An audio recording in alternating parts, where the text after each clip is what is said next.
समझिए गरीबों, उन्होंने लिखा है कि लालू प्रसाद यादव को कुछ IAS को फंसाने का गंभीर षड्यंत्र किया गया है। ये लेखक लिखते हैं AP दुरई साहब, देश की न्यायिक व्यवस्था में ऐसा होना ठीक नहीं है, मैंने न्याय के लिए ऐसा होना ठीक नहीं है। मीडिया ने भी लालू प्रसाद यादव को बिना मुजरिम सिद्ध हुए ही खुद ही ट्रायल कर उन्हें अपराधी घोषित कर दिया। दोषी साबित कर दिया।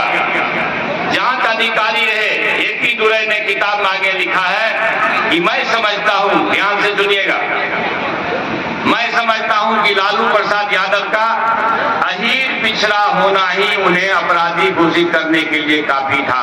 क्या है? अगर वो पिछड़ा नहीं होते तो वो अपराधी नहीं होते। स्पष्ट है ना? अब समझ लीजिए। और फिर ध्यान से याद रखिएगा, ये जांच अधिकारी थे इस केस के, पुलिस के तरफ से मुख्य जांच अधिकारी थे। क्यों? क्योंकि लालू इस देश की हजारों वर्ष पुरानी सनातन और जड़ हो चुकी व्यवस्था को चुनौती दे दिए थे। क्या दे दिए थे? चुनौती। क्या चुनौती दिए थे?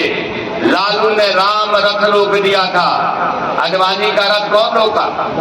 इस देश में किसी को ताकत न हुई तो अगर अकेला कोई माय का लाल इस देश ने पैदा किया, उसका नाम लालू प्रसाद यादव जी। अब समझिए, लालू ने राम रथ रोक दिया था।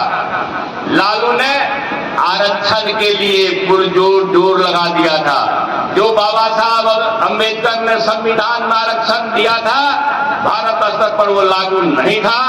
और लालू प्रसाद यादव, शरद यादव, मुलायम सिंह यादव वगैरह VP सिंह साहब ने इस आरक्षण को भारत में पहली बार 1990 में लागू किया था।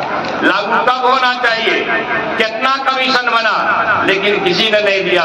इसलिए कि अगर पिछड़ा का, दलित का बेटा या पिछड़ा का बेटा हाकिम हुकुम नहीं बने, मास्टर प्रोफेसर कलेक्टर नहीं बने, इसलिए सिपाही से SP तक नहीं बने, इसलिए इसको रोक कर रखा था। OBC आरक्षण नहीं दिया गया था। कब लागू हुआ? 1990 में VP सिंह सरकार में। लालू ने मंडल कमीशन लागू करवाने के लिए अपनी पूरी ताकत झोंक डाली थी। लालू ने राम जेठमलानी को मंडल कमीशन के केस का वकील हायर कर सुप्रीम कोर्ट में से इसे लेकर लड़ाई लड़ने का काम किया। तो क्या हुआ? लालू जी ने बिहार में शोषितों को भी जीवंतता दी। दमित पीड़ित लोग अब लालू के कारण बोलने लगे। दमित पीड़ित लोग अब लालू के कारण बोलने लगे। तो लालू यादव क्यों जेल गए पता है? लालू यादव जी जेल गए, सरकार में थे, ना गलती किए फिर भी गए। चलिए कोई बात नहीं है, सरकार में रहते हुए हो सकता है कोई गलती किए होंगे, गलती ना किए लेकिन फिर भी मान लीजिए।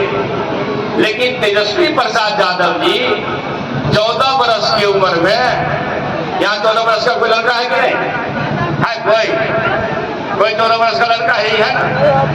ये है इधर।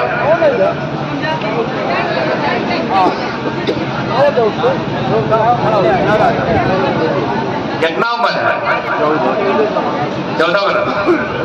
14 वर्ष। ये देखिए 14 वर्ष लड़का, इस उम्र का लड़का, आपको यकीन होता है कि दलाली डील करेगा किसी से? करेगा नहीं ना? समझ लीजिए। तेजस्वी प्रसाद यादव जी जेल में, तेजस्वी प्रसाद यादव जी ने देखा, जब वो राजनीति में आए यहाँ और देखा कि लालू का विकल्प बन सकता है, अम्बेडकर साहब को इस देश में जमा सकता है, डॉक्टर लोहिया, अम्बेडकर साहब, जननायक कर्पूरी ठाकुर के विचार को जमा सकता है, गरीबों का उद्धार कर सकता है, हजारों साल से सताए गए लोगों को मजबूत कर सकता है। तो 14 वर्ष की उम्र में आरोप लगाया कि उस समय यह दलाली रेल का ठेका डील कर रहा था।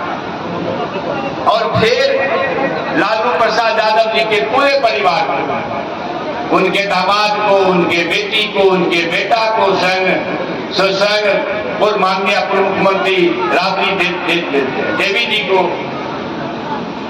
दामाद को, समधी को, सबको फंसाया। कई बार उनके कई ठिकानों पर छापामारी हुआ। आज तक ढेला, पत्थर, गाय गोबर के सिवा कुछ मिला नहीं ना। तो आप समझिए इन लोगों का उद्देश्य है कि अगर गरीब, सदियों से सताए गए लोगों के बीच से कोई संतान उसका वकील खड़ा हो तो उसको बर्बाद करके रख देना ही इसका उद्देश्य है। यही नफरतवाद है, यही संप्रदायवाद है। मेरे हाथ में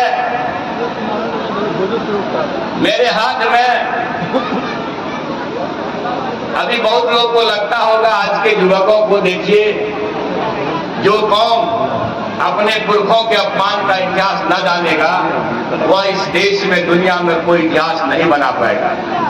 किन्हीं लोगों को लगता होगा कि भाई हो सकता है ये पहले की बात थी, आज नहीं है। तो मेरे हाथ में एक अखबार का कटिंग है, देख रहे हैं, ये है आज तक का रिपोर्टिंग। ये आज तक न तो